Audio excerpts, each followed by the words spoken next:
तो दोस्तों जैसे कि आपने पहले पार्ट में देखा, ज़ॉम्बी शहर में आ गए थे। उन्हें भगाने के लिए रोन गोलू और भोलू के पास जाता है। और फिर दोस्तों जब गोलू और भोलू शहर में जाते हैं और शहर में जाने के बाद जब ज़ॉम्बी को देखते हैं तो उनकी हालत खराब हो जाती है और फिर वो वहाँ से भागते हैं और ज़ॉम्बी भी उनके पीछे भागती हैं।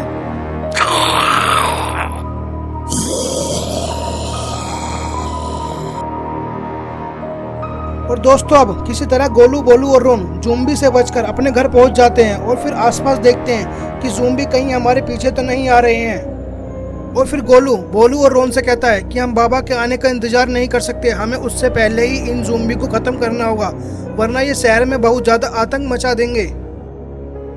और फिर गोलू कहता है कि हम इन ज़ॉम्बी को बंदूक से मारेंगे, मेरे पास घर में बंदूक रखी है, चलो हम बंदूक लेकर आते हैं और फिर शहर की तरफ चलते हैं इन ज़ॉम्बी का खात्मा करने। और फिर तीनों के तीनों अंदर घर में जाते हैं और ज़ॉम्बी को मारने के लिए घर में से बंदूक लेकर आते हैं। और फिर तीनों के तीनों घर में से आते हैं अपने हाथ में बंदूक लेकर और शहर की तरफ जाने के लिए निकल पड़ते हैं।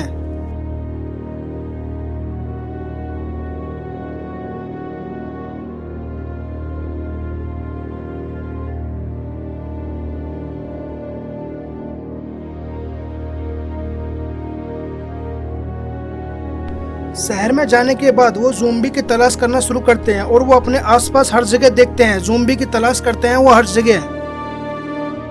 और फिर कुछ देर बाद जब उन्हें ज़ॉम्बी नहीं मिलते हैं तो वो तीनों हैरान हो जाते हैं कि ज़ॉम्बी शहर में से कहां गई।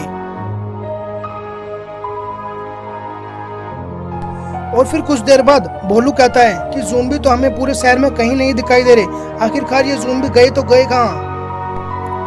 और फिर रोन कहता है कि चलो थोड़ी दूर और जाकर देखते हैं, अगर शहर में कहीं भी हमें ज़ॉम्बी मिलेंगे तो हम उन्हें वहीं मार डालेंगे। और फिर तीनों आगे जाने के लिए बढ़ते हैं और फिर कुछ दूरी पर चलने के बाद रोन को महसूस होता है कि कोई उसका पीछा कर रहा है। और फिर रोन वहीं रुक जाता है और गोलू और भोलू आगे बढ़ जाते हैं बिना देखे रोन को। और फिर रोन अपने पीछे मुड़कर देखता है लेकिन उसे कोई नहीं दिखाई देता और वो बहुत ज्यादा हैरान और परेशान हो जाता है। और फिर रोन वापस जाने के लिए मुड़ता है और फिर जैसे ही वो वापस जाने के लिए मुड़ता है उसे सामने ज़ॉम्बी दिखाई देता है और वो ज़ॉम्बी को देखकर बहुत ज्यादा परेशान हो जाता है। और फिर रोन ज़ॉम्बी को अपने सामने देखकर ज़ॉम्बी को मारने के लिए अपनी बंदूक सामने उठाता है और फिर इतने में ही एक ज़ॉम्बी पीछे से आकर रोन को पकड़ लेता है। और इधर गोलू और भोलू आगे बढ़ते जा रहे हैं लेकिन उन्हें ये नहीं पता रोन बहुत ज्यादा बड़ी मुसीबत में फंस चुका है और रोन बहुत ज्यादा परेशान है। और फिर गोलू और भोलू कुछ दूरी पर जाने के बाद रुकते हैं और आसपास देखना शुरू करते हैं कि उन्हें कहीं ज़ॉम्बी दिखाई दे रहे हैं या नहीं। और फिर जब उन्हें एक भी ज़ॉम्बी नहीं दिखाई देता है तो फिर भोलू का ध्यान जाता है कि रोन आखिरकार कहाँ गया, रोन तो हमारे साथ ही जा रहा था। और फिर भोलू गोलू से पूछता है कि तुम मुझे ये बताओ रोन कहाँ गया, रोन तो हमारे साथ ही था ना। और फिर गोलू भोलू से कहता है कि मुझे नहीं पता वो कहाँ गया, वो तो तुम्हारे पीछे पीछे चल रहा था ना, तुम्हें पता होना चाहिए कि आखिरकार रोन कहाँ गया। और फिर भोलू कहता है कि कहीं वो पीछे बीच रास्ते में तो नहीं रह गया, अगर ऐसा हुआ है तो रोन बहुत बड़ी मुसीबत में है, हमें चलकर उसकी मदद करनी होगी, हमें वापस जल्दी शहर में पहुंचना होगा।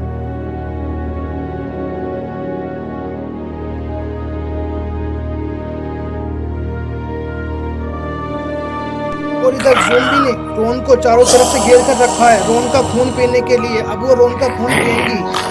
तो दोस्तों अब क्या होगा, क्या रोन को बचा पाएंगे गोलू और भोलू, गोलू और भोलू क्या ज़ॉम्बी को मार पाएंगे, ये देखेंगे हम इसके अगले पार्ट में। और दोस्तों जब तक के लिए आप हमारे चैनल को सब्सक्राइब कर लीजिए और नोटिफिकेशन बेल आइकन को ऑन कर लीजिए।